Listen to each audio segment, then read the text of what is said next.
graça, paz e alegria. A porção de hoje, recomendada para a leitura da Bíblia em um ano no plano sequencial, é do Salmo 68 ao Salmo 70. Quando o salmista clama ao Senhor, ele está declarando que confia nele. Senão, não clamaria ao Senhor. Ele clama exatamente porque confia. Ele sabe que pode confiar no poder de Deus. Afinal, o Senhor é soberano, cuidando tanto da natureza como de pessoas, principalmente daquelas pessoas que buscam a sua vontade.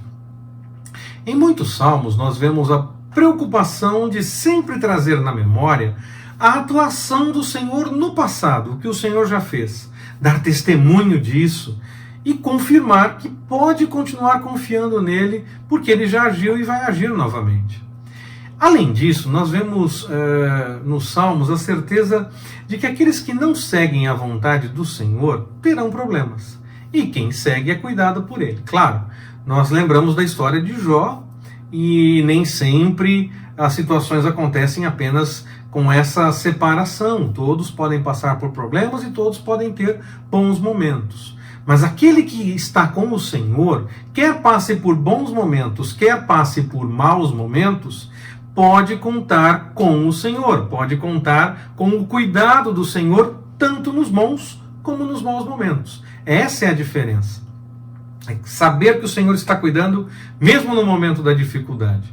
Por isso o seu povo pode seguir cantando ao Senhor, declarando a sua fé diante dele e derramando a sua confiança, confirmando que acredita no Senhor e clamando e esperando a atuação do Senhor mais uma vez na história. Ele continua agindo, ele não para de agir, mesmo quando as coisas parecem estranhas. Nós esperamos, claro, o desfecho de tudo, e é aí que nós falamos, o Senhor agiu, mas o Senhor já está agindo desde já, cuidando de você, mesmo que você esteja passando por um momento de dificuldade. Não importa a sua crise. Saiba que ele já agiu no passado e vai agir de novo. E enquanto o problema está acontecendo, ele está te incomodando, está te trazendo inquietações, o Senhor está cuidando de você mesmo durante esse tempo que você está enfrentando essa dificuldade. Confie e aguarde, pois você verá coisas grandiosas da parte de Deus sempre que seguir debaixo da sua vontade. Muitos salmos mostram preocupação e sofrimento por parte do salmista. E muitas vezes não porque ele tenha cometido um pecado específico. Em muitos textos fica claro que o salmista entende que está sofrendo angústias e perseguições por conta de injustiças. Ele não deixa de citar que ele é pecador, que ele se reconhece como pecador, como alguém que pode falhar diante do Senhor, mas também sabe que naquele momento a situação específica pela qual ele está passando não é por conta de um pecado, mas uma questão de injustiça realmente. Muitas vezes isso acontece, quando algo acontece com a nossa vida, quando algo se apresenta, uma dificuldade se apresenta, nós já pensamos, o que eu fiz? Estou sofrendo, o que eu fiz para merecer? Essa expressão, ainda que pareça simplesmente comum e que muitas pessoas dizem, quer confiando no Senhor, quer não, não recomendo essa expressão, mas muita gente fala isso sim. Ela tem na raiz a tentativa do entendimento do que fez de errado para que possa passar por um sofrimento. Ela é a expressão mais clara nesse sentido. Mas nem sempre é por conta de alguma coisa que nós fizemos que nós passamos por problemas. Pode sim ser por conta de um pecado e o Senhor queira nos ajudar a corrigir, nos colocar no caminho certo. Mas pode ser um tratamento da parte do Senhor de outra forma, com outro encaminhamento. Por exemplo, pode ser querendo nos moldar para algo que nós vamos fazer no futuro, debaixo da sua vontade. Pode ser o desejo de Deus de nos usar como exemplo para outras pessoas, como aquele cego de nascença no Evangelho de João. Quem pecou foi ele, a sua família, os seus pais. Ninguém pecou, ele nasceu assim para que se manifeste a glória de Deus.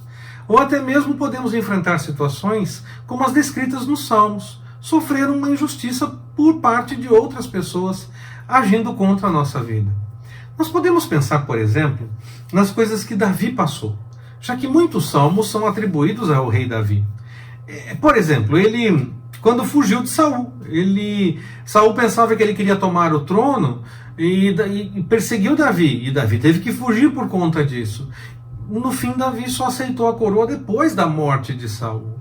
Ou até mesmo quando ele fugiu do seu filho Absalão. Ele sofreu naquele momento de uma forma injusta, ainda que aquela situação tenha sido uma consequência de ato do passado, de pecado cometido, uma consequência vindo visitá-lo naquele momento.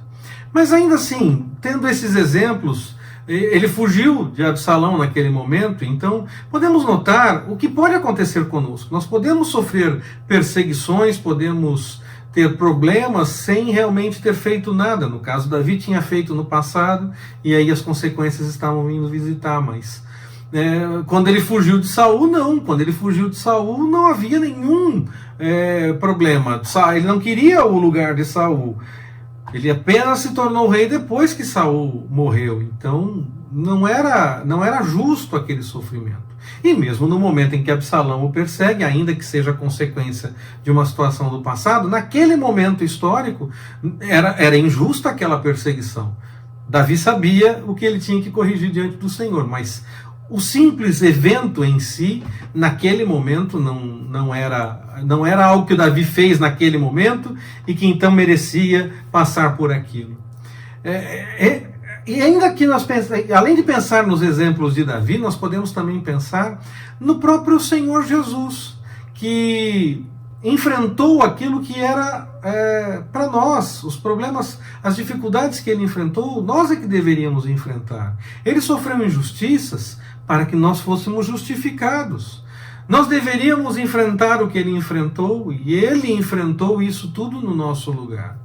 E aí, por graça, nós somos alcançados com a justificação pela fé. Então, a questão da injustiça, muitas vezes ela se apresenta. Nós podemos pensar em todos esses exemplos e notar que a injustiça se apresenta diante do ser humano muitas vezes. Passa-se por coisas que não era para passar naquele momento.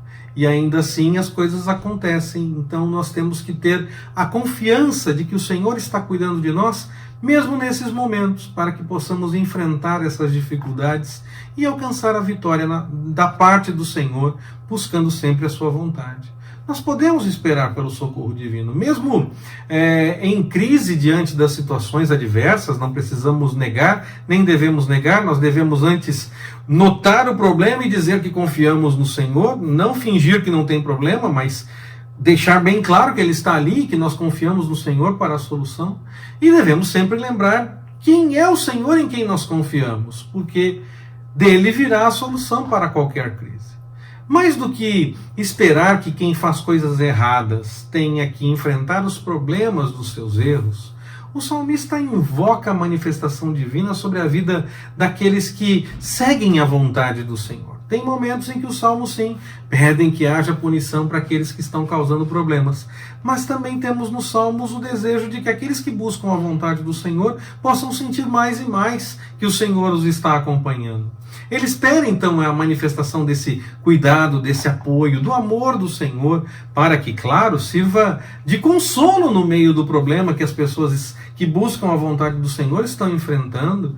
E quando acontecer um problema desses, quer então que quem segue ao Senhor possa, de fato, se alegrar por ter confiança no Senhor e saber que o Senhor está acompanhando mesmo no meio do momento difícil.